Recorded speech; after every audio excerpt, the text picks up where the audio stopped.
Boom!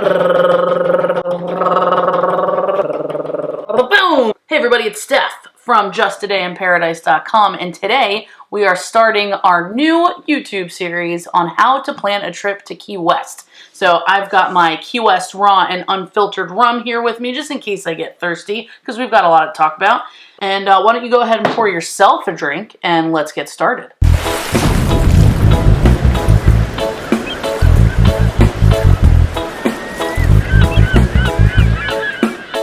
All right, so first things first, you've decided you're going on vacation, and it sounds like you're pretty sure you want to go to Key West, and we would highly recommend, if you've never been to Florida, or even if you're from here, like Key West is it for us. That's where we want to go all the time. I wish I was there right now, to be completely honest, and we're gonna, throughout this series, tell you all about why we love to be there, but first things first, you've got a lot of different places to stay while you're on the island, and we're going to help you try to narrow it down to maybe 1-2 areas so you can make a really good decision. So it's important to know that Key West is broken down into about 3 areas. You're going to have Old Town, Newtown, and Stock Island.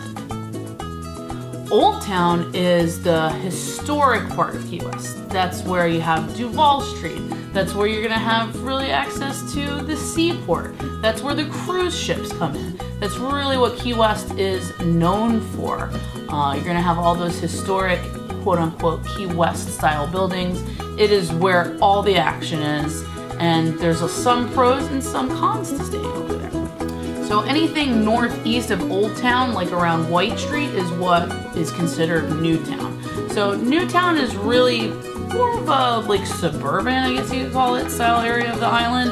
You're gonna have a lot of your residences, you're gonna have newer hotels, you're gonna have some of your chain restaurants and like fast food. There's definitely some benefits to staying in Newtown, and you can sometimes get a lot cheaper of a rate if you stay at one of the hotels at the front of the island, and we're gonna go over some of those details as well. And then last but not least, you have Stock Island. So Stock Island is technically within the city limits of Key West, but locals don't necessarily consider that part of Key West. There are definitely some attractions there, like the Botanical Garden, a couple cool restaurants, hogfish,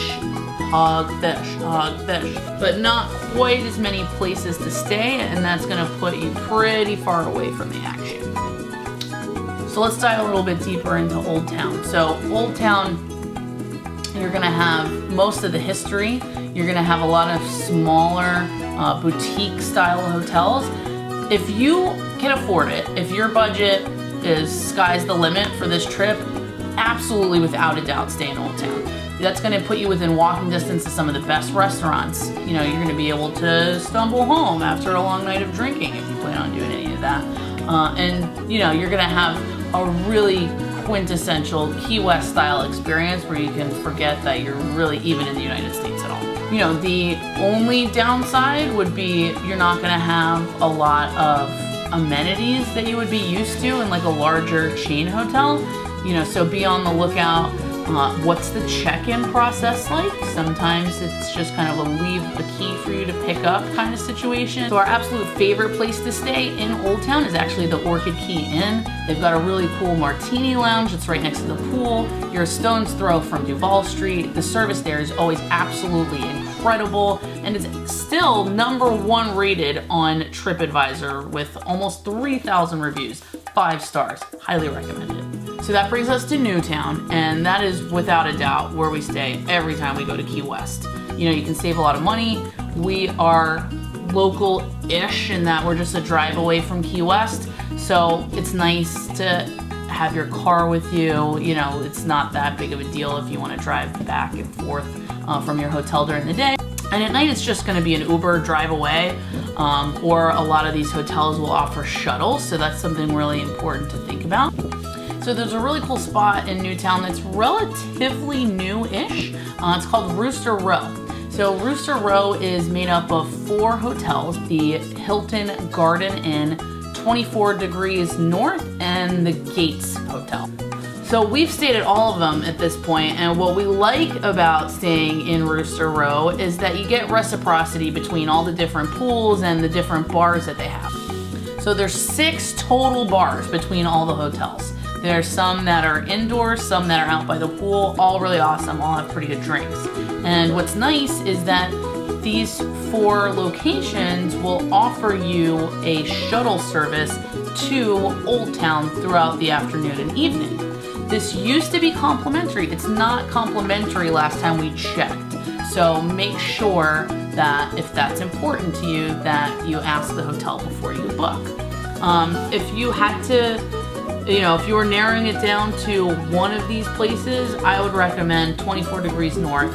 It's got great service, and the whole resort is themed after like Cuba, Havana kind of feel. It's really, really fun.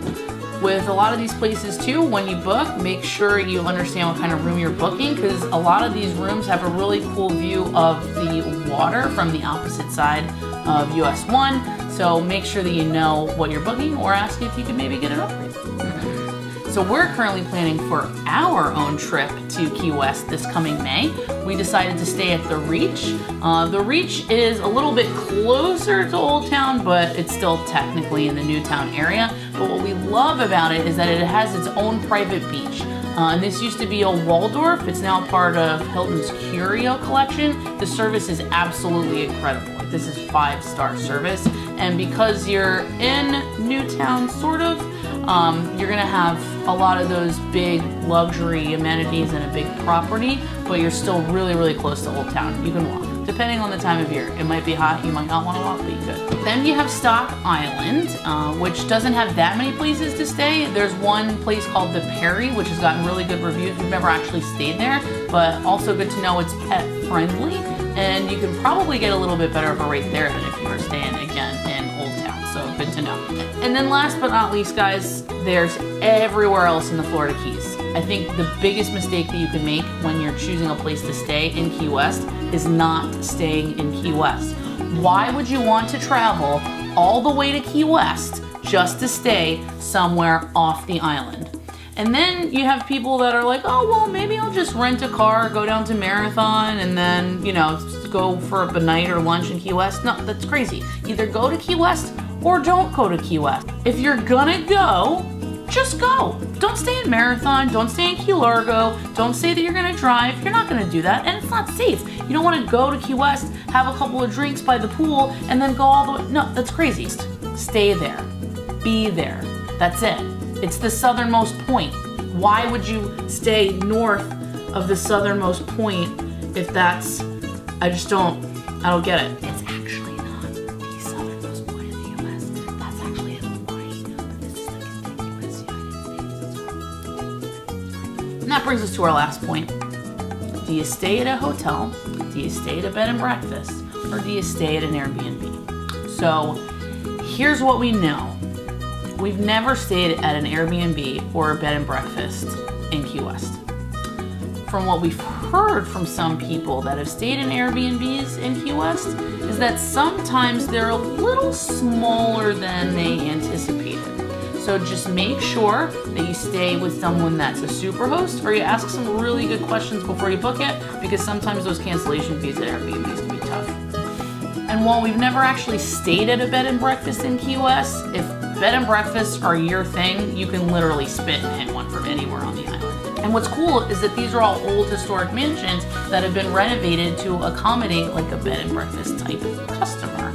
A lot of them do really cool things for brunch. You can get really special treatment. And again, you're in the best spot in town. You're in Old Town. So we would love to hear what you're thinking about doing while you're in Key West, where you're thinking about staying. Make sure that you comment down below if you've stayed anywhere in Key West and you loved it, so that way you can help all of our subscribers book the best possible place for their stay. Make sure that you subscribe, because this is just number 1 in a whole series that we're doing on helping you plan for Key West. We are so excited that you're thinking about going, and stay tuned because we'll be there soon.